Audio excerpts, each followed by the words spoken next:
right. Thank you everyone for joining today's presentation. This is our first virtual town hall. My name is Cara Kurtz, and I'm the Senior Coordinator of Business Development at ASTA, and I will be the organizer for today's webcast.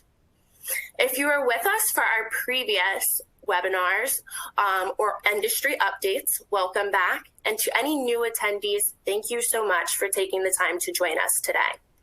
Before we begin, I want to review a few housekeeping notes on our go-to webcast system in order to ensure that you have the best viewing experience possible. Should you experience any technical difficulties, please try to log off and dial back in. If this does not work and you are unable to view live, this webcast will be recorded and hosted on asta.org in our video resource library within 24 hours of this broadcast. We'd love to interact with all of you, but with so many people on today's call, that background noise would be prohibitive. So there are a few important features on your screen that I'm going to go ahead and point out that will allow you to interact with me. To ask a question, you will use your go-to webcast pane. On the side of the pane, next to where you see the presentation slides, you will see an area labeled Ask a Question. Once you have typed your question, you will hit the gray Send button to submit. Please note, we will be answering your questions at the end of this presentation. And for any technical issues, you can also submit them via this Ask Questions pane, and we will try to answer them to the best of our ability as they come through via the same pane. If you're having trouble hearing this presentation, please make sure that you are running this program through either Chrome or Firefox, as they are most compatible. Please check your speakers to ensure that they are powered on and not muted.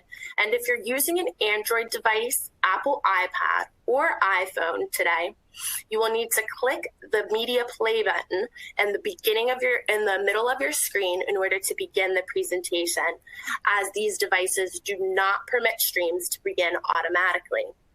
Lastly, if you're using a mobile device, you'll also want to make sure that you have enough bandwidth.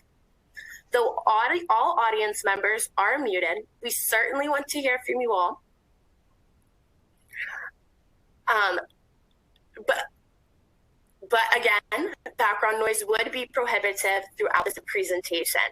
Finally, please remember that this webcast is being recorded and will be available for your on-demand viewing at asta.org within 24 hours. We are very happy to welcome today's presenters, Zane Kerby, ASTA President and CEO, David Hirschberger, President of Prestige Travel/Travel Leaders, Ms. Denise Jackson, President and CEO of Balboa Travel, Mark Casto, President of Leisure America at Flight Central Flight Travel Group, and Jackie Friedman, President of NextGen. Please note, we are having a little bit of technical difficulties with Jackie, so she will be joining us very shortly. Now, without further ado, it is my pleasure to introduce Zane Kerby. Well, thank you, Cara, and good morning, good afternoon to everybody, whatever the case may be. All you cats and kittens, welcome to the ASTA Executive Committee Town Hall. I'm Zane Kerby, ASTA's CEO. Now, 15 members sit on ASTA's Board of Directors. 4 of them make up ASTA's Executive Committee. As Cara just noted, we're pleased to have with us today ASTA's Board Chairman and President of Prestige Travel, David Hirschberger, Vice Chair and newly minted President of Leisure Americas at Flight Center Travel Group, Mark Casto, Treasurer and President of NextGen Travel Group, Jackie Friedman, and Corporate Advisory Council Chair and President of Balboa Travel, Denise Jackson. Goes without saying that this is an august group, and they are leading at the ASTA Board of Directors. It's said that a good moderator sets the table and gets out of the way, which I'll attempt to do in short order. But before I do, I want to make a few brief announcements. The first is in regards to the ASTA Global Convention, which has been held in person annually for more than 80 years. We love hosting it and know how much it means to so many.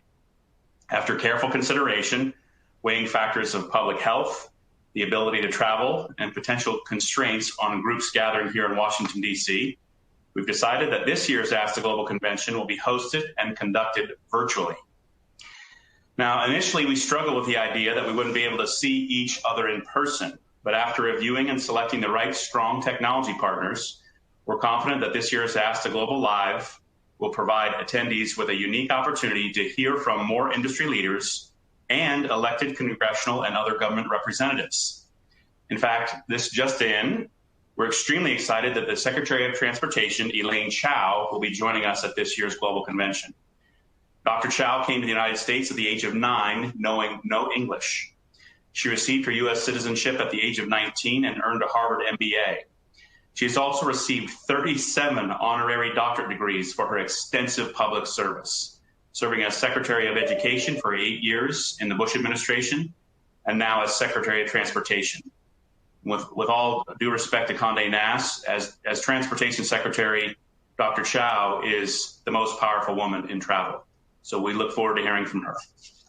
Additionally, at ASTA Global Live, you'll network with peers and supplier partners in new and exciting and interactive ways.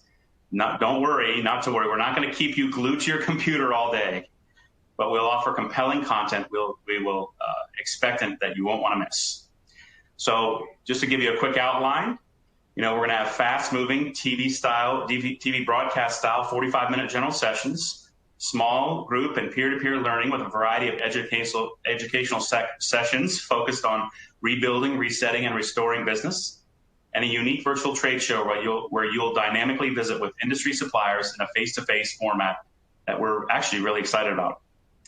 ASTA exhibitors will demonstrate what they are doing to keep your customers safe and why you should feel confident in recommending their brands. Now, since March 1st alone, over 600 advisors have enrolled in and are working their way through the ASTA Verified Travel Certification Program. Nearly 100 of you have already finished, which is fantastic. They've already experienced the quality of ASTA programming, and we look forward to welcoming and honoring so many newly minted BTAs to this year's Global Convention. Also, since March 1st, over 1,500 independent advisors have joined ASTA, adding their voice to the more than 13,000 existing members. We're looking forward to welcoming so many new members to their first ASTA Global as well. You may not know, but every year ASTA writes hundreds of letters supporting our international members' visa requests from their home countries to attend the Global Convention here in the United States. Occasionally, even a handful of these requests are rejected and the member is unable to join us. But this year, being virtual, all ASTA members can participate regardless of location, and without that concern, we look forward to welcoming more international members this year than ever before. Now, with this new format and in the financial climate we're engaged in, we want to offer this unique educational opportunity to as many as possible. Member registration starts at just $99. So we'll see all of you August 25th to 28th for the ASTA Global Live. I want to express our sincere appreciation to the staff of the Washington Hilton who plan to host this year's event. They've been gracious and understanding of our decision to move to a virtual format. We're also announcing today that our annual advocacy dinner has been rescheduled to October 22nd at the Ritz-Carlton here in Washington, D.C. Our hope is that by October, we'll be in more of a celebratory mood and we'll be able to safely welcome you in person to Washington. Now, it's kind of hard to find the right adjectives to describe life at ASTA, and I know wherever you are over the last few months. In the wake of COVID-19, we've worked feverishly to secure relief for our members. In March, ASTA testified before 19 members of Congress' Small Business Committee, which oversees the SBA. We've communicated regularly and walked our members through the various unemployment, loan, and loan forgiveness programs available to sustain business at this time of depressed demand. We forcefully advocated for you, urging suppliers to treat you and your clients fairly. We're pleased with progress, but know there is a lot more to be done. This week, we've written to Vice President Pence and the Centers for Disease Control, the CDC, urging them to establish and communicate new safety standards that will restore confidence in travel. And we'll keep you apprised of all progress. Now, earlier I mentioned ASTA's 15 board members. Depending on the year, there are either 4 or 5 open at-large seats in the general election. The chapter presidents elect 3 regional directors to sit on the board. The Small Business Network membership elects 1, and the Corporate Advisory Council appoints 2 from their ranks to serve on the board. All of them give a tremendous amount of unpaid time and energy and service to our cause and their association. Those who sit on boards know how it takes time to understand the inner workings of a business in order to provide meaningful oversight and direction. This year, because of term limits for individual members, if elections were held, more than half of the ASTA board would be brand new. At such a critical time for our industry and association, a few weeks ago, the board voted unanimously to suspend all board elections for 1 year. This means the current board will stay in place until next year's ASTA Global Convention in Chicago. We look forward to more normal conditions next year when campaigning can take place and regular in-person chapter meetings and national meetings can be held. On a final note, ASTA PAC is critical to our ability to educate lawmakers. With so few in-person chapter meetings over the past few months, we'd like to take this opportunity to remind everyone today that you can strengthen our voice and increase our impact by giving generously to ASTA PAC. It's easy and can be done right on your phone, just as you see on the screen. With that, let's turn to our panel. We'll start on a lighter note, and then we'll put them on the hot seat. First to our chairman, Dave Hirschberger, new grandfather, congratulations, by the way, and avid outdoorsman. So what has changed for you in your personal life, and how are you holding up in the pandemic? Well, thank you, Zane, and thank you for inviting us on this call. Before I say anything else, I want to publicly thank you and the team of ASTA for the unbelievable job that you've done. I mean, not just in the last couple months, but for the last year or so. I mean, unbelievable amount of work done and amazing progress. So thank you for that. So how have I handled this? What I've found is there's a lot of, obviously all of us are facing a lot of stress. And I have found that I need a way to alleviate that stress, not to be thinking about my business, thinking about the world. And so I've gotten into wood carving and paracord weaving, anything to do with my hands. So it really takes me kind of out of my head. And next thing I know, it's 2 hours later and I haven't thought about travel or my business or the world for 2 hours. It's been incredible. Oh, that's great working with your hands. That can be very therapeutic. So I'm glad you've done that. Mark, you visited 70 countries and have almost been eaten by both crocodiles and leopards. Did either of those harrowing experiences prepare you for the pandemic, and what has changed in your daily routine? Technically, I haven't hit 70 yet. That was my goal this year, but nearly there. Crocodiles and leopards, yes, that is true. Those are stories unto themselves, and I wouldn't say it has prepared me so much for this pandemic experience insofar as I decided to shelter in place without any fauna of that nature and type, though my kids sometimes can be a little bit cantankerous around the house, and two squabbling children can sometimes make you wish for the closest leopard to help settle these matters. I honestly, the pandemic experience obviously has been critically challenging, but I do want to absolutely echo Dave's words that the efforts and the strengths and the virtues of ASTA have made this challenging environment for all of us so much better, knowing that we have the support of the team in DC while we're all stuck in each of our respective locations, or in the case of Dave, under a pile of paracord. It has been very, very helpful. I was thinking ducks are decoys, right? That's a good thing. So without cheetahs or rabid children or ducks and decoys, Denise, I wanted to say something about you, and a fun fact about Denise. After just one lesson, she and I performed a drum set at a business travel conference in front of 1,000 people in Istanbul, Turkey last year. So Denise, tell us what has changed for you personally during the pandemic, and are you considering a career change? Well, I would like to consider career change from March forward, but I've decided since I was a child that I was destined for this industry, so why quit now? What's a little pandemic? But I have decided that for sure, I know why they've considered this pandemic COVID-19, that the 19 stands for different things on different days. It could be 19 extra pounds, 19 extra drinks a day, 19 extra conference calls with no breaks, or 19 new things that you buy online at 2 or 3 o'clock in the morning, which replaces Dave's wood carving. It just depends on what it is that keeps your stress level down, whatever's necessary. And I too would like to echo everybody else in terms of all the work that's been done by ASTA, which is no less than 19 accomplishments so far this year.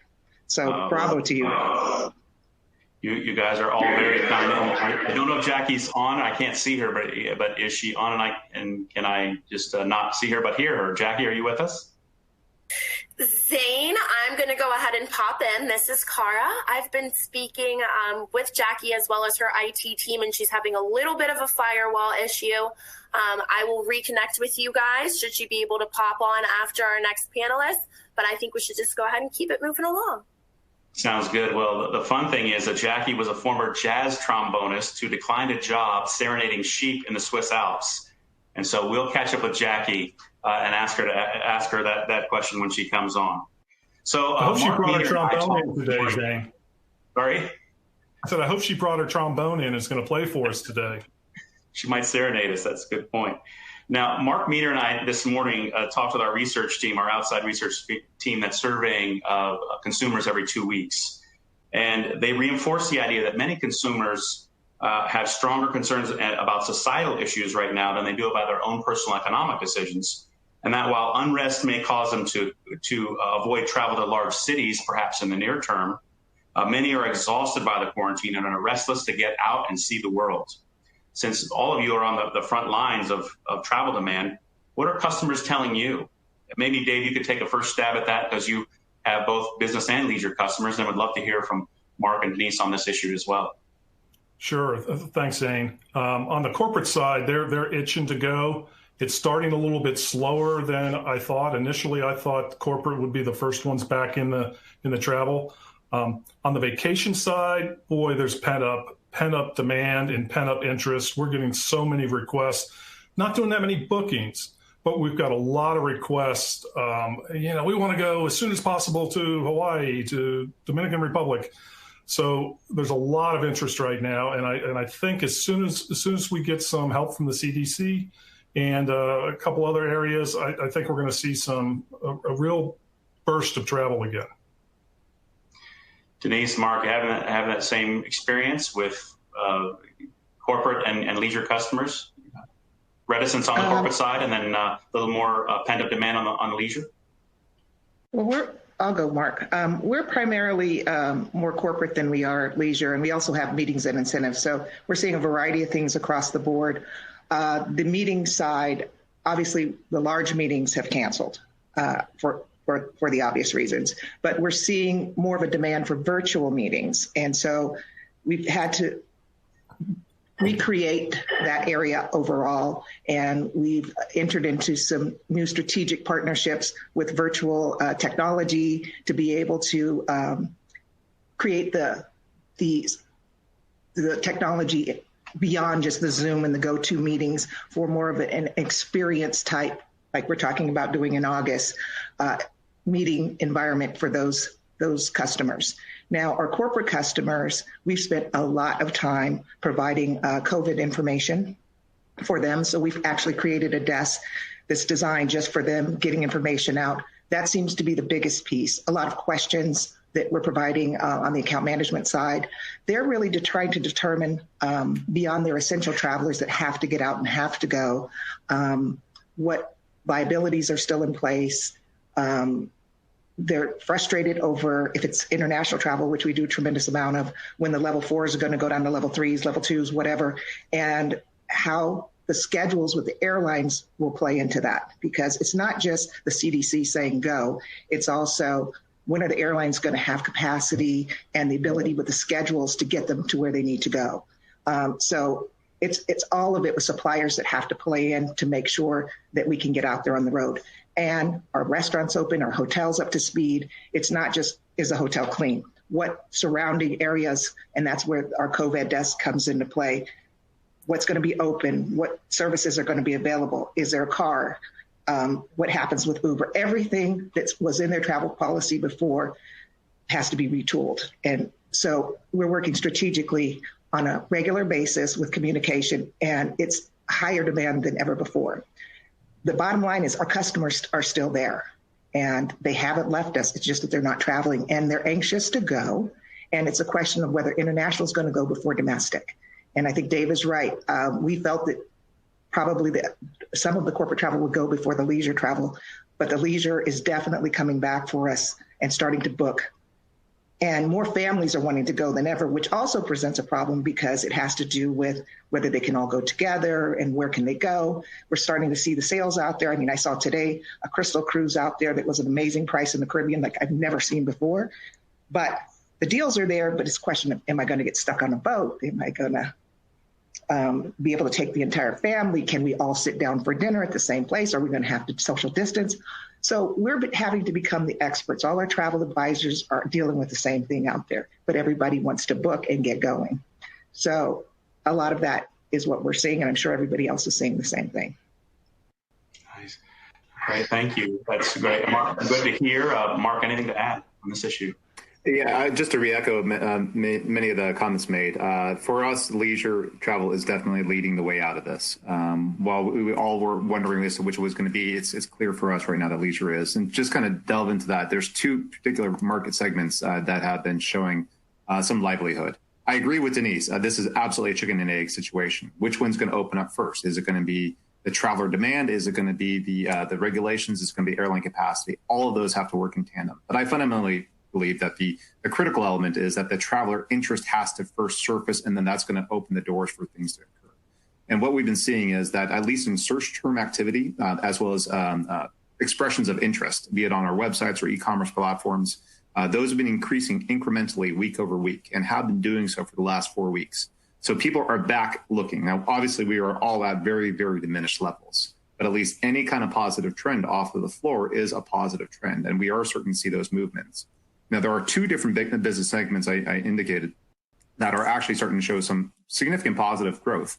The first is, and this is because of me as a guy who's been married for 16 years and the father of 2 daughters who doesn't want to even think about their marriages for a very long time. The destination group, specifically the wedding market, is growing, actually showing a lot of life in it. Apparently being pent up in demand for the last couple of months has been very good for the wedding industry.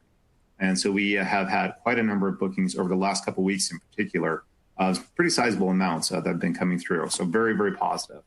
The other side to it, our business unit student universe, which is not surprisingly focused on student travel, that has been showing we actually hit some critical transaction numbers just this last week for our rebound out of it. Millennials themselves have been showing more of an interest to get back on the road than some of the other demographics. For all the reasons I think we're aware of. And so they're starting to be push the envelope a little bit further, as they always do, but push the envelope a little further in the travel area and starting to open up some new destinations for us. That's interesting to hear about weddings and student travel, kind of maybe even leading to being on the cutting edge there. And Denise, you mentioned, I want to talk a little bit more about demand, and I think you guys are both right.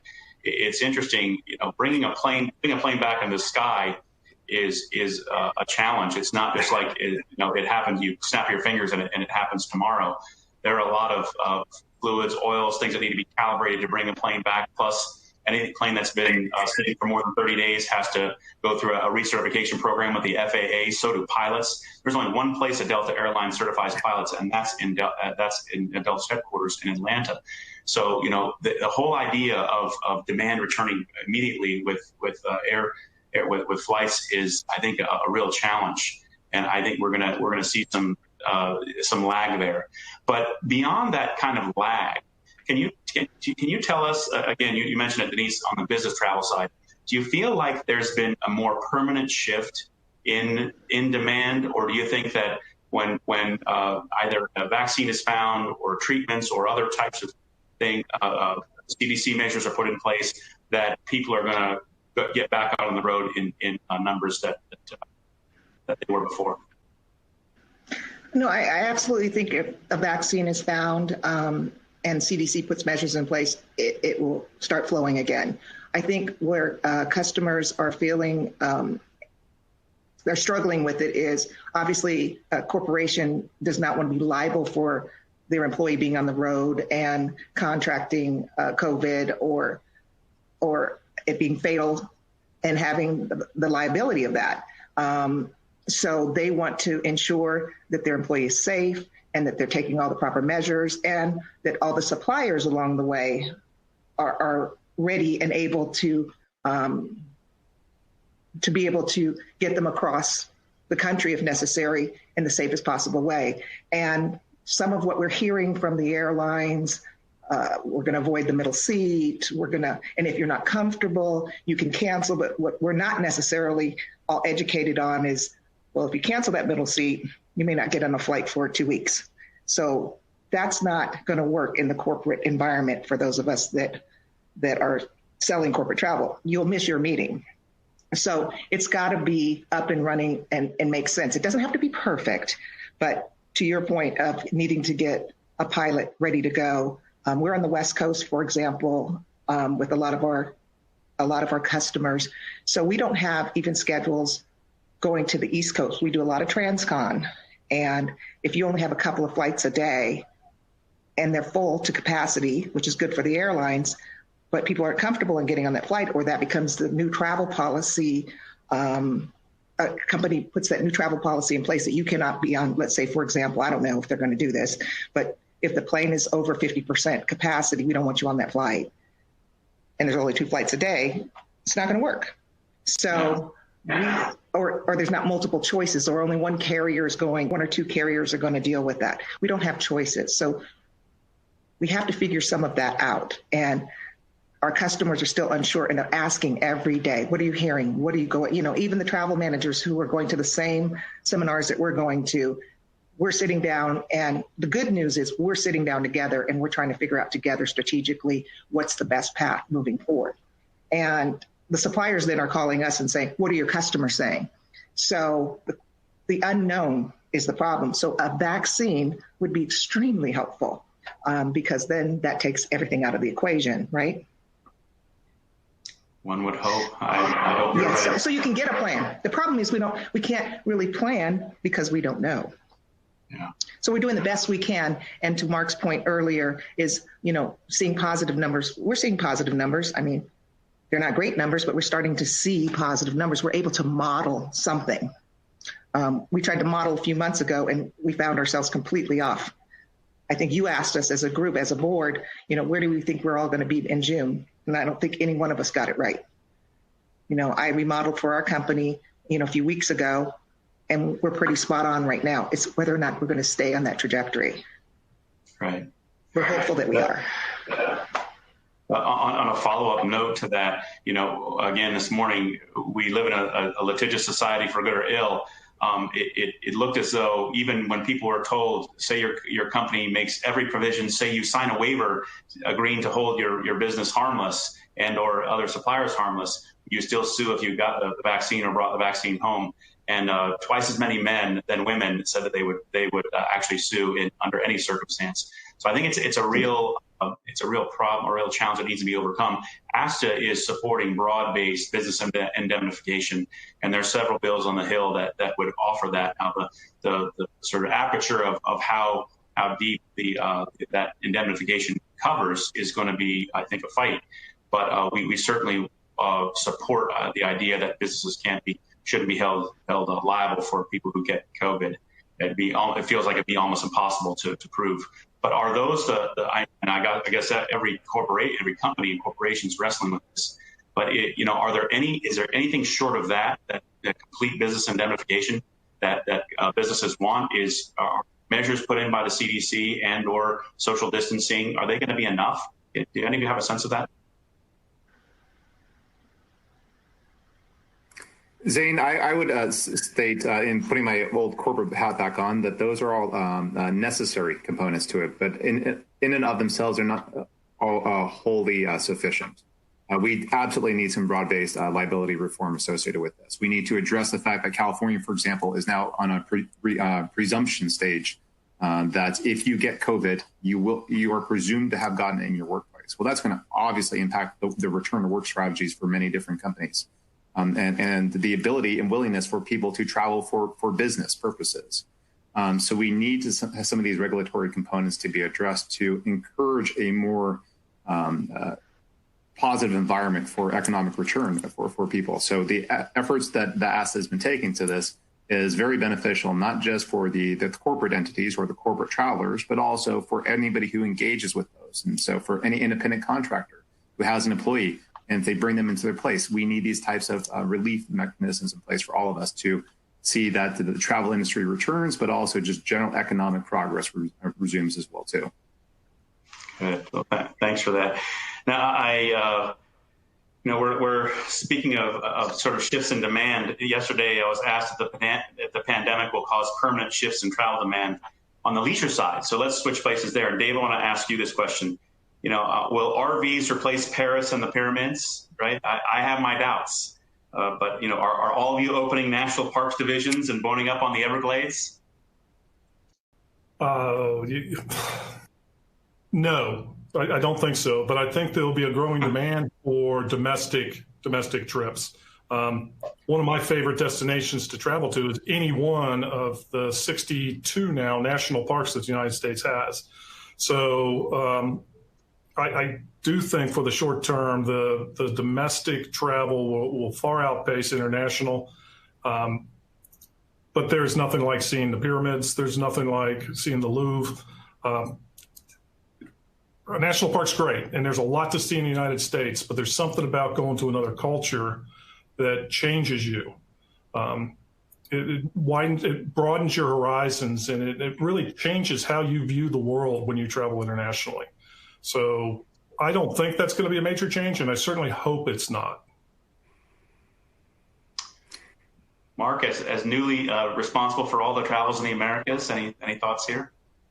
Absolutely. So if people wanted to travel just to see sites, you can save them tens of thousands of dollars. Go to Google, type in pyramids, go to image search, boom, you've seen every single pyramid there is and every single angle, all taken in a much better position than you possibly ever could have. But that doesn't satisfy anything. That doesn't address what it is or why that we travel, or the why that we ourselves in the industry of travel want to share these experiences with people.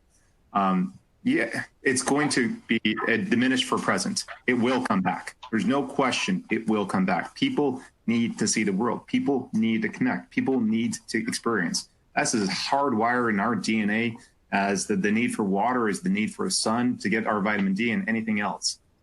It will resume.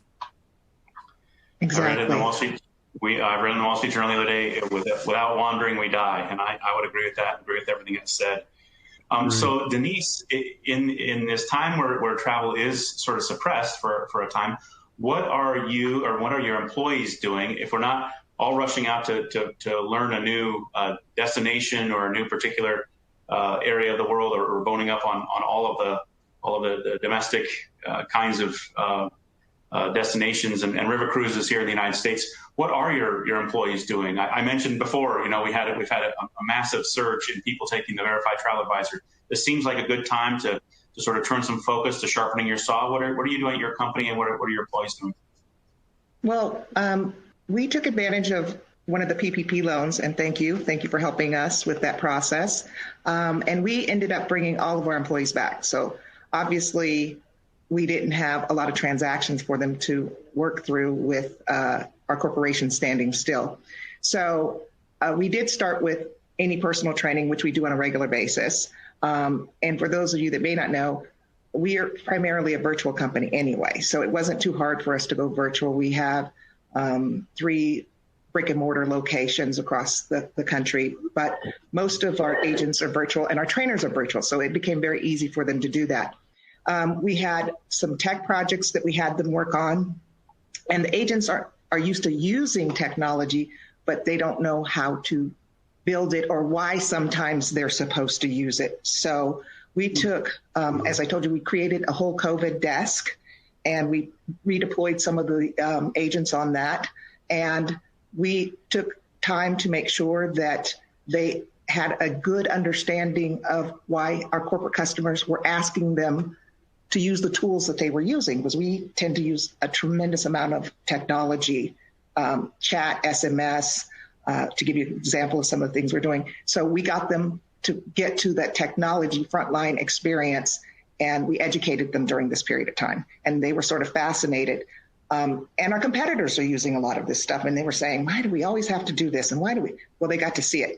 We actually had our sales team do full-blown presentations for them in virtual sort of webinars for them so they could see a live sales presentation. And we had people actually be the client. They saw recent business that was brought on board and they were blown away. They had no idea that that was what was going on out there. And that's what our sales team was doing.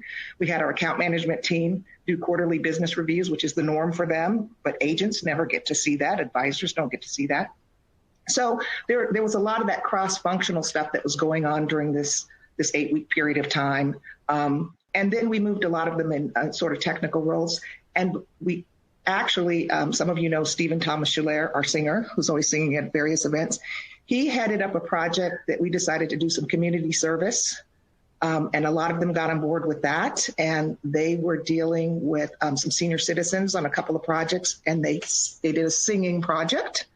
And it was a wonderful project that they did. And they're continuing to do where they sang some opera and also a Broadway expose with a home somewhere.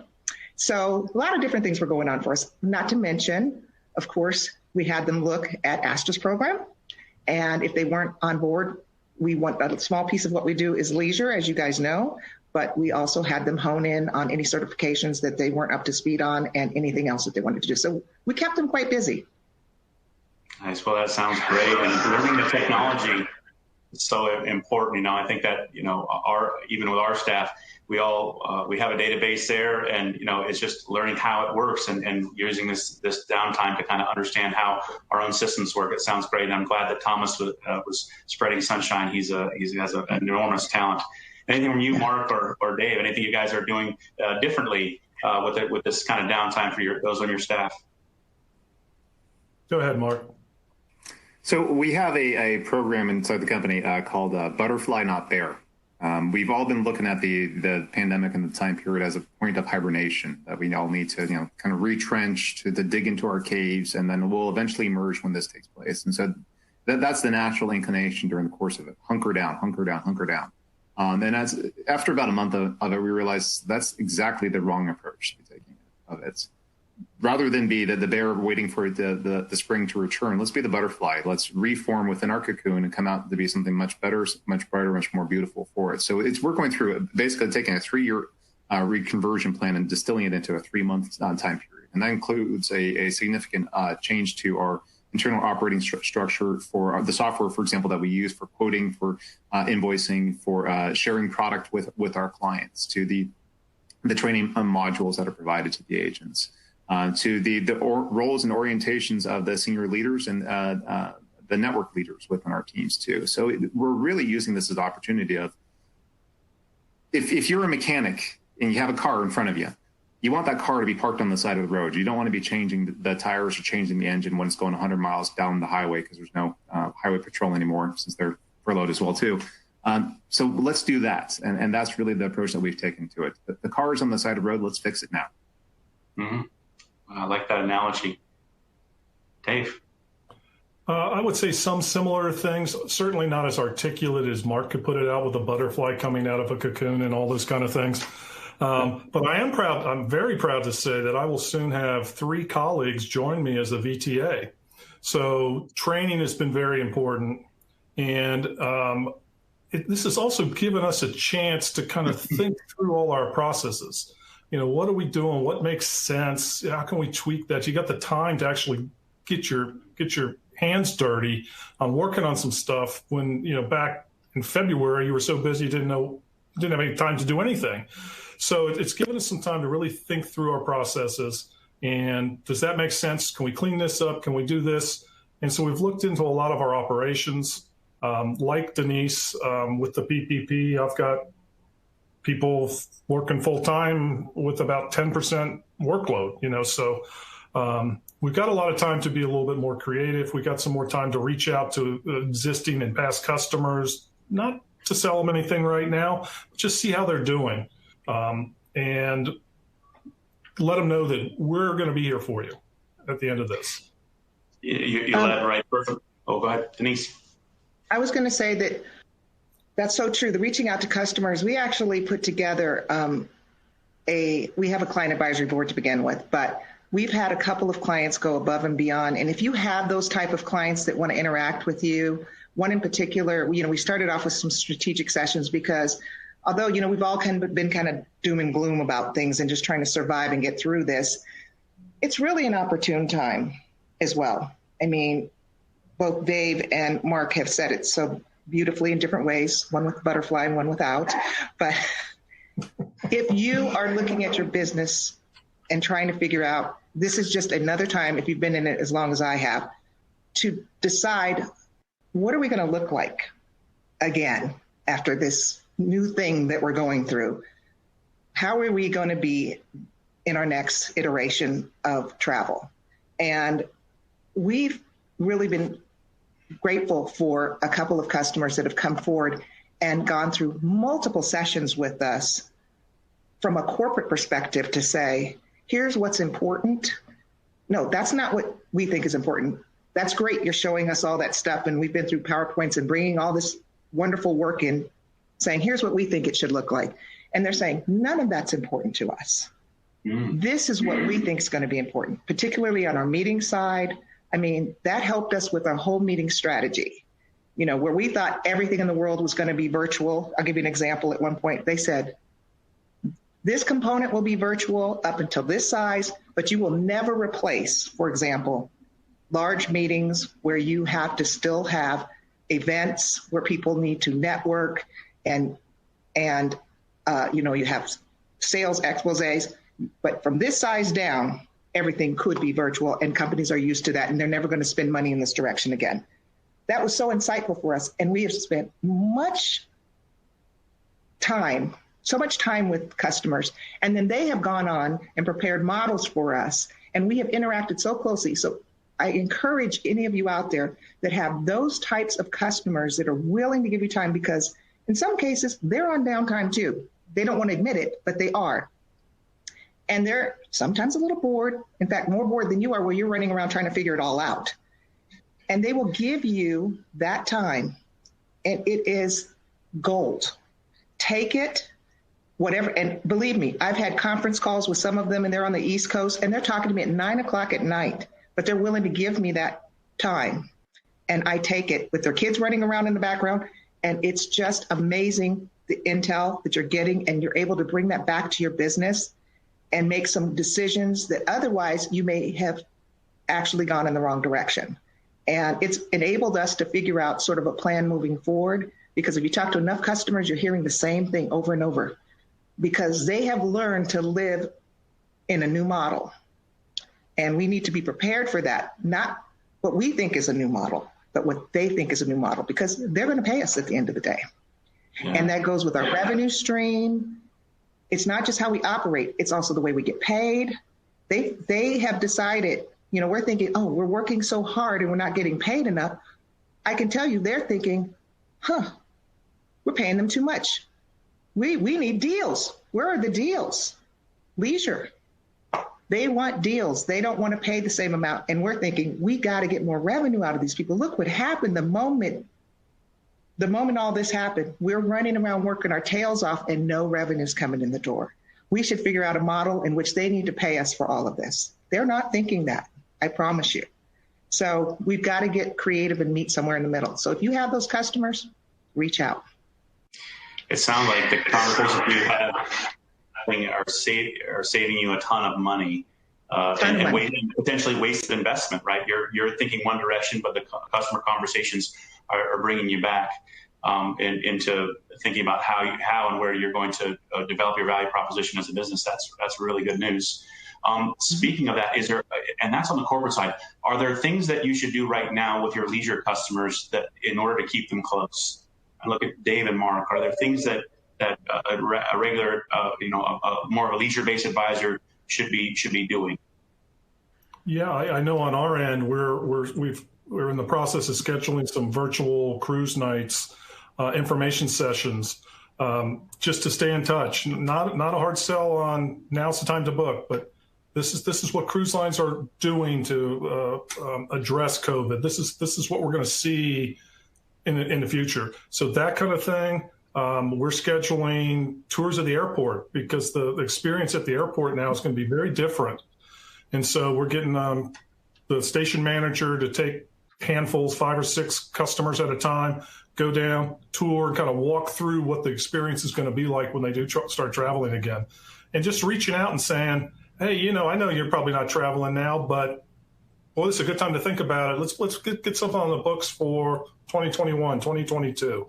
So I think it's more important now than ever to reach out and stay in touch with them. I could not agree more. You absolutely nailed it. I'm thinking about one of our agents who, early into it, she started setting up a wine and wine event with us, some of her key clients, and just always invite people. And obviously, it was serve a glass of wine and let's just complain. Let's just talk. Let's just share feedback and part of it. And it changed the nature of the conversations, which was always, push pull, to we're on the same side together. We're both dealing with this in our homes. We're both trying to find a way to make it work. And the level of rapport that she built up within her team has been extraordinary. And so the clients who are always really close to her really see her as the valued friend, the valued colleague, and somebody that they want to help out during the course of this. And it changed the relationship in a very, very positive direction. So it's definitely something tangible that came out of this. That's great. So use this time to deepen the relationships with your customers. That's wonderful. Now, you guys, several of you have mentioned it, that ASTA has a verified travel advisor program. I know I mentioned it before. One of the courses there is on charging service fees. Has the pandemic changed that dynamic of commissions versus service fees? And if so, how? I think it's going to become so much easier to charge service fees, to increase your service fees on the other side of this. Advisors have shown their value time and time again. Talk to anybody that booked anything through Costco or through an airline direct, and then talk to someone that's booked through an advisor. I think we're going to be in very high demand on the backside of this. And I think it'll be easy to increase our service fees. I'm serious. You want to walk in my door? There's a service fee to come in. And I don't think that's out of the realm of reality. Other thoughts? Please. Well, we charge service fees. So the only thing that I know we've had some issue with is, and I know ASTA has been great in helping with suppliers. The suppliers have had, they were very gracious and initially with commissions and returning with some of the cancellations. And ASTA, you were fantastic, Zane and team, with working with a lot of the suppliers and protecting us with commissions. But we've had some issues with a few rogue suppliers that have changed along the way. I know that we've had some issues, for example, where air has been canceled or can't go into a particular country, and yet the ground supplier has said, we don't care. We're keeping your entire deposit. And we've gone back to a customer to try to explain that, and we've charged a service fee, and they have said, well, then we blame you, or insurance hasn't covered it, that type of thing. So when you're in that scenario, you're trying to figure out what do you do, and you want to have your reputation in place. You want to look at the client and say, is it a long-term client? You want to do the right thing for a customer. So as we move forward, we want to figure out, how do we deal with that? I'm sort of broaching off into another branch in this discussion, but I think that some of us have had to deal with that out there. And in some cases, during this tough time economically, we've had to refund those customers because we want to do the right thing for them.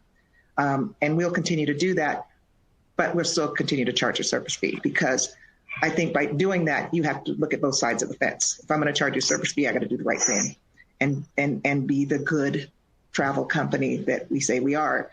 And I don't think you're going to get that from somebody else. They're just going to say, too bad, so sad. I got your money, and this is what they say, and I can't give you anything back. So I think that's two sides of the coin. Pay us a fee, we're going to take care of the whole thing for you. Wow. The only thing I'd like to add to that is some other questions I wanted to get to is sustainable travel, experiential travel. There's lots of stuff here, but you have 1,000 of your colleagues online here, and I wanted to turn some time to Jennifer, who's been monitoring questions from our audience, and would love to hear. Jennifer, are you there? And can you pick up some of the slack where I left off? Are there things that people want to know, want to ask our panel? Yes, I can. And thank you, ASTA board members, for joining us this afternoon. So we've been getting a lot of questions in that you guys have been answering consistently. A couple of questions that I've seen that have come in are actually passport related. We know this is a hot topic, especially with travel starting to open up. One of the questions is, do you know when people with non-U.S. passports will be allowed to fly here for visits and vacations? I don't know the answer to that. I'm gonna look at you, Zane. I think you're probably the person that would come up with that answer. The answer actually is on Wednesday. I just can't tell you what month. Yeah. Well, obviously, From the 15th. It's a very important question, a very important issue. That is, we'll be able to find that answer, Jen, and get back to them. But I don't think we have that at our fingertips. Great. We need Jackie. Yeah, Jackie knows. She unfortunately will not be able to join us, but she sends her regards. Another question is, when it comes to, we talk about the traveling through air. What about train travel? What are your thoughts about how train travel can and will be a viable domestic vacation option? Well, being in a smaller mid-market town, there's not a lot of options for train travel. I think we can go east and we can go west, but it's not a lot. So I think it's somewhat limited. Sounds like a great trip to me, though. Give me a call and let's do it. I'd love to travel across the country on a train. The only thing I'd add to that is I think it's a wonderful opportunity. It's a wonderful offering. It's just my concerns are capacity control around it. There is only so much you can expand into it. There's only so many cars you can add on those rails. Okay, great. And the social distancing. Yes, of course. Still very important as we look at opening up. Another question actually was for Denise. You touched based on your COVID desk structure. There seems to be a couple of questions around this. Somebody is asking, how is this set up? Is this person or persons responsible for researching destinations and respective policies for each? Well, we currently have it set up with agents. It actually came to us from a customer who was doing it on their own, and they asked us to take it over. And then we took it and added tech to it and expanded it. So it's combined with technology. There's reporting that's on it. It's destination specific in some cases, and they're doing a lot of research, whether it be destination specific hotels, restaurants, security information. It entails quite a bit. So if there's a specific person that's reaching out and wants more detail, just tell them to contact me, Denise Jackson, or djackson@balboa.com. And I can give you greater detail. Great. Let's see, one other question. Actually, this was a comment. Mark, you were talking about the wedding market, and one of our members is also seeing an uptick in the wedding market in fun and sun destinations. They're also seeing an uptick close to home destinations like national parks. They mentioned that they showcased a virtual FAM that was done for their members, and since then they have seen the supplier booking two new groups from that FAM, and they were wondering if you all have done more of a virtual FAM for your customers, and if you have, what has been the outcome from that? So that's a great question, because literally we had one this week, and I wish I could report that it was success, but no, it wasn't. It didn't work out well. The handoff from the bride and groom over to the agent incorporating the supplier, it didn't work as well as we'd hoped and ministered. But that was our first one. And so we're trying to learn the process of how do we sell in a virtual environment. So I don't have the answer yet as to how it's to be done. I'd be glad to share it once we get to that point. But I know one data point of how not to do it. And we have to keep trying those well too. I do think that there is a great opportunity to start working in the virtual market and the virtual sales for weddings and tying in the suppliers to that side of it. So it's an exciting opportunity, one that we really need to nail down. This is just new, novel terrain for all of us, which is kind of exciting, frankly.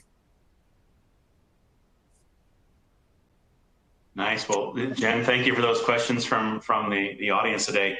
I just wanted to ask you one more for everyone. You can either tell me what's on your reading list for the summer as we move into the summer months, or give us a silver lining. You know, what in 6 months, other than a vaccination, what do you hope is the one big change? What's the one big change that you hope for? So either your reading list, or within 6 months or a year, what's, other than a vaccine, what's the one big thing you'd hope for? Dave, I want to start with you, and then we'll go to Denise and Mark. Well, since I've been so horrible on predicting the future, I'm going to pass on that one. I'll give you my reading list. It's actually been quite an opportunity for me to catch up on some classics literature classics that I hadn't read for years or never read. 1984, Catcher in the Rye, those types of books that you never make the time to do. And because I think it's very timely and there's a lot of talk about it, I'm reading White Fragility right now as we speak. Nice. Denise? The next 6 months, I hope that everything settles down and that COVID definitely declines with or without a vaccination, and that I stop eating so much. I just have to say that. And that our industry is thriving again. I think that that's important. Amen to that. Mark, we'll give you the last word. I wish I was reading more. I always should be doing that, and that's a current personal desire, so I'm not going to take that one on. Two things. First is I hope what we take out of this is some of the lessons that we've learned. The opportunities I personally have had to reach out and chat with friends, with colleagues, with people I haven't spoken to in years, and that we've all had this communal experience during the course of this. We've all suffered through it together. I hope lesson coming out of it, and we keep those types of conversations happening. If that means having virtual conferences, then we have a virtual conference. If that means we all now know how to turn on the video camera for our computers, great. That is a huge development for us, so we can keep that type of connection and reiterate how close we are as a community. The second one, and on the serious note to it, I personally have been very, very proud of ASTA's stance with regards to racial justice and George Floyd and the environments that's been taking place. ASTA has taken a big step forward in a big direction in leadership in a very, very important matter. And this was not an easy thing for ASTA to do, and it certainly is pushing the envelope a little bit, but it's a necessary one. And ASTA took the position that silence is worse than making the wrong statement, that we need to be vocal, that we need to be upfront. And I commend you, Zane. I commend the entirety of the ASTA team for recognizing that this is an important issue that we need to be part of the solution for. And we recognize and we reflect upon it, but we need a path to improving the circumstances and situations for our colleagues, for our friends, for our family members. Amen. Thank you. Yes. Well, equality under the law is, I think, is good for all of our businesses. So thank you for saying that. I hope that the lessons stay learned. Just to your point, Denise, I hope that the COVID-19 subsides and that business returns with you there. And I too want to try to keep my refrigerator at bay as much as possible. I've struggled with that. And Dave, thank you for your reading list. That's inspiring as well. So we want to thank everybody. I want to be respectful of everyone's time. I didn't get to half of my questions here, so we'll have to do this again. I'll hold you to it. Appreciate your time, everyone on the panel and everyone who's listening. Thank you for sharing an afternoon with ASTA. Cara, we'll give it back to you. Thank you, Zane, and thank you so much for our board of directors who were able to join us today. We certainly missed Jackie.